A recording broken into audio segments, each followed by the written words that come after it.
नमस्कार, welcome to knee explains. मेरा नाम नीरज है और मैं कनाडा में रहती हूँ।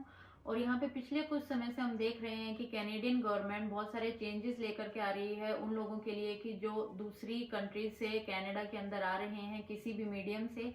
आज हम बात करेंगे असाइलम के बारे में कि क्या नए चेंजेस सरकार द्वारा लाए गए हैं असाइलम के लिए, कौन इसे अप्लाई कर सकता है, कौन नहीं कर सकता, क्या इसके फायदे हैं, क्या इसके नुकसान हैं और इसका क्या पूरा प्रोसेसिंग पीरियड रहता है। अगर आप भी इसके बारे में जानना चाहते हैं तो वीडियो के अंत तक बने रहिए। चलिए शुरू करते हैं। सबसे पहले हम जानते हैं कि असाइलम का मतलब क्या होता है। असाइलम का मतलब होता है शरण लेना। जब एक इंसान अपनी कंट्री में किसी भी वजह से डेंजर महसूस कर रहा है तो वह कनाडा में आकर के असाइलम के लिए अप्लाई कर सकता है। कनाडा से एक शरणार्थी के रूप में प्रोटेक्शन मांग सकता है। अब कौन एलिजिबल होते हैं असाइलम अप्लाई करने के लिए? पूरी दुनिया में कोई भी इंसान अप्लाई कर सकता है असाइलम के लिए अगर उसे किसी भी प्रकार का डेंजर अपनी कंट्री में है तो। अब हम जानते हैं कि असाइलम अप्लाई कैसे की जाती है। इसके दो तरीके होते हैं। सबसे पहले जैसे ही आप कनाडा एयरपोर्ट पे लैंड करते हैं आप वहीं से अपना प्रोसेस स्टार्ट कर सकते हैं। आप वहां पे मौजूदा इमिग्रेशन ऑफिसर्स को इन्फॉर्म कर सकते हैं कि आपको अपनी कंट्री से डेंजर है, तो आपका प्रोसेस वहीं स्टार्ट किया जाएगा एयरपोर्ट के ऊपर ही। दूसरा, आप एयरपोर्ट से निकल कर के बाहर कंट्री में एंटर हो जाने के बाद आप विद इन 10 to 15 डेज आप किसी लॉयर के पास जा सकते हैं और आप उनके थ्रू असाइलम ऑनलाइन अप्लाई कर सकते हैं। अब हम बात करते हैं कि आपका क्या प्रोसेस रहता है जब आप डायरेक्टली एयरपोर्ट पे अपनी असाइलम अप्लाई करते हैं। तो जैसे ही आप इमिग्रेशन ऑफिसर्स के पास जाएंगे और आप उनको अपना डिटेल में अपना एक्सपीरियंस देंगे कि आपको क्यों खतरा है अपने होम कंट्री से, आपका प्रोसेस वहीं उसी दौरान शुरू हो जाता है। अगर आपका ऑफिसर कन्विंस हो जाता है कि आपको एक्चुअली कोई खतरा है तो आपसे वहीं आपकी डॉक्यूमेंटेशन स्टार्ट कर दी जाएगी, वहीं आपसे फॉर्म्स फिल करवा लिए जाएंगे। और जैसे ही आप अपने फॉर्म्स फिल करते हैं वहां से आपको अपना एक यूसीआई नंबर जनरेट हो जाएगा जो कि आपका यूनिक आइडेंटिफिकेशन नंबर रहेगा। उस यूसीआई नंबर के साथ आप कंट्री में एंटर कर सकते हैं और वो यूसीआई नंबर आपका एज ए पासपोर्ट वर्क करेगा कंट्री में एंटर होने के बाद, क्योंकि जिस वक्त आप अपना असाइलम अप्लाई करते हैं आपका पासपोर्ट वहीं पे सबमिट करवा लिया जाता है। तो आप उस यूसीआई नंबर के साथ आप एक लॉयर को विजिट कर सकते हैं जो कि आपका केस आपके लिए रिप्रेजेंट करेगा आगे गवर्नमेंट के आगे। तो जो यूसीआई नंबर है वो आपकी कहाँ हेल्प करेगा, उस यूसीआई नंबर से आपका लॉयर आपकी पूरी स्टोरी डिटेल में लेने के बाद आपका वर्क परमिट अप्लाई करेगा, आपका आपके लिए आपको मेडिकल की डेट प्रोवाइड करवाएगा आपको, और एट द सेम टाइम आपको वेलफेयर प्रोवाइड करवाएगा। अब ध्यान में रखने वाली क्या बात है कि जो आपका वेलफेयर होगा, वेलफेयर आपका तभी अप्लाई हो सकता है जब आपके पास अपना यहाँ पे किसी भी बैंक के अंदर अकाउंट होगा और वो अकाउंट आप अपने यूसीआई नंबर की हेल्प से खुलवा सकते हैं और आप अपना सिम कार्ड भी यूसीआई नंबर की हेल्प से ले सकते हैं। तो वकील आपकी ये तीनों चीजें अप्लाई कर देगा, आपका वर्क परमिट, आपकी मेडिकल की डेट और आपका वेलफेयर। वेलफेयर जनरली एक सिंगल एप्लीकेंट का 700 to 1000 के बीच रहता है और अगर आप एक कपल अप्लाई कर रहे हैं एज ए कपल देन ये आपका 1000 to $1500 के बीच में रहता है। जैसे ही आपका ओपन वर्क परमिट अप्लाई हो जाता है विद इन 50 to 60 डेज के वेटिंग पीरियड के बाद आपको अपना फिजिकल वर्क परमिट मिल जाएगा 2 साल के लिए। उस 2 साल में आप पूरे कनाडा में कहीं भी लीगली काम कर सकते हैं और इसके साथ साथ जो आपका केस चल रहा होता है उसकी हियरिंग भी 12 से 24 महीने के बीच में आ जाएगी। जैसे ही आपकी हियरिंग होगी वहां अपने जजेस के सामने फिर से एक्सप्लेन करना है कि क्यों आपको अपने होम कंट्री से डेंजर है। अगर वो कन्विंस हो जाते हैं तो आप कनाडा में एज ए परमानेंट रेजिडेंट रह सकते हैं, आप अपनी आगे की लाइफ यहाँ स्पेंड कर सकते हैं। लेकिन अगर वो कन्विंस नहीं होते हैं तो वो आपका असाइलम अप्रूव नहीं करेंगे। इस केस में या तो आप अपनी होम कंट्री दोबारा जा सकते हैं या फिर आप असाइलम दोबारा अप्लाई कर सकते हैं।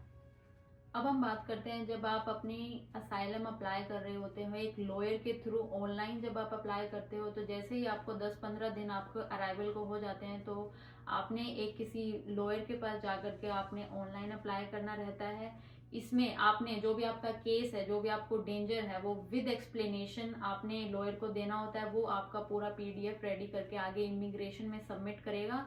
उसके साथ साथ आपका यूसीआई नंबर जनरेट हो जाएगा जो आपको आगे सिम कार्ड और आपका बैंक अकाउंट खोलने में हेल्प करेगा। इसमें एक चीज अलग है आपके एयरपोर्ट वाले प्रोसेस से जहाँ पे आप अपना वर्क परमिट, मेडिकल की डेट लेते हैं, उसके साथ साथ आपने इंटरव्यू की डेट भी मिलती है आपको। जैसे ही आपको अपने इंटरव्यू की डेट मिलती है, वहाँ आपने अपना पासपोर्ट सबमिट करवाना होता है और उसके साथ साथ आपके बायोमेट्रिक्स होते हैं और कुछ एक क्वेश्चनिंग हो सकती है रैंडम एप्लीकेंट्स को पिक करके। ऐसा नहीं है कि कंपलसरी क्वेश्चनिंग होगी वहाँ पे, वो रैंडम क्वेश्चनिंग होती है। उसके बाद same with in with in 60 to 80 days के फ्रेम में आपको अपना वर्क परमिट मिल जाता है, जो कि ओपन रहता है, वैलिड फॉर 2 years। और इसके साथ साथ आपका केस की हियरिंग चलेगी, अगेन 12 to 24 months का टाइम पीरियड रहता है उसमें। और फिर जैसे ही आपका केस की हियरिंग आएगी, अगर उनको कन्विंसिंग लगता है तो आपको परमानेंट रेजिडेंसी दी जाएगी, अदरवाइज आपकी असाइलम रिफ्यूज कर दी जाएगी और आप या तो वापस जा सकते हैं या री अप्लाई कर सकते हैं।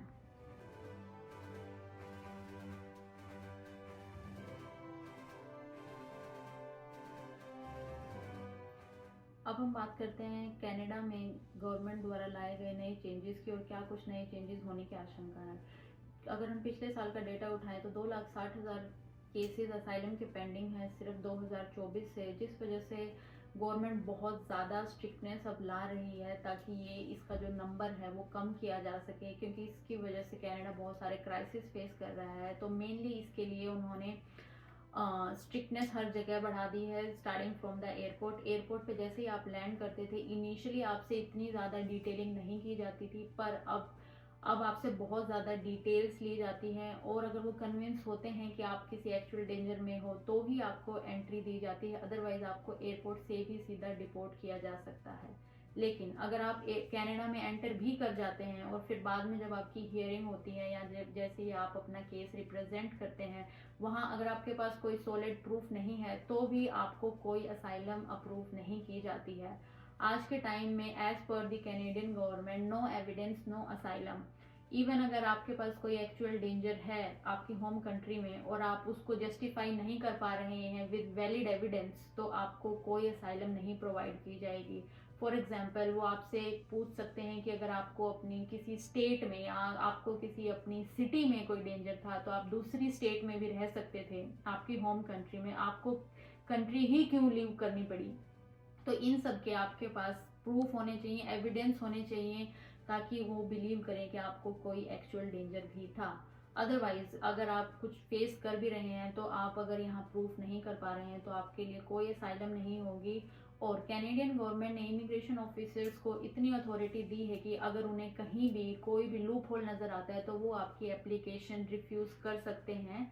और ये सख्ताई हम आगे के आगे और ज़्यादा देख सकते हैं।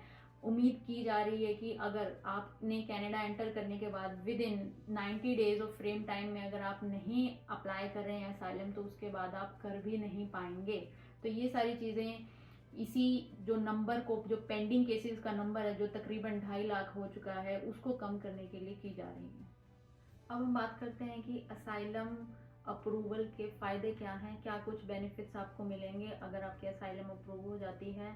सबसे पहले, कनाडा दुनिया की one of the safest countries में से एक है, तो अगर आपको किसी भी टाइप का डेंजर है तो आप danger free life, Canada one of the most safest country में आकर के आप रह सकते हैं। दूसरा, आपको वेलफेयर प्रोवाइड की जाती है। जैसे ही आप इवन अपना केस डालते हैं हियरिंग के लिए, उस दौरान भी आपकी वेलफेयर शुरू रहती है। तो आपको एक अच्छी लाइफ जीने के लिए, एक सेफ लाइफ जीने के लिए, गवर्नमेंट फंडेड लाइफ कहना चाहूँगी मैं, आपको प्रोवाइड की जाती है। उसके बाद आपकी मेडिकल सिस्टम सब फ्री ऑफ कॉस्ट रहेगा, आपके बच्चों की स्कूलिंग फ्री ऑफ कॉस्ट रहेगी।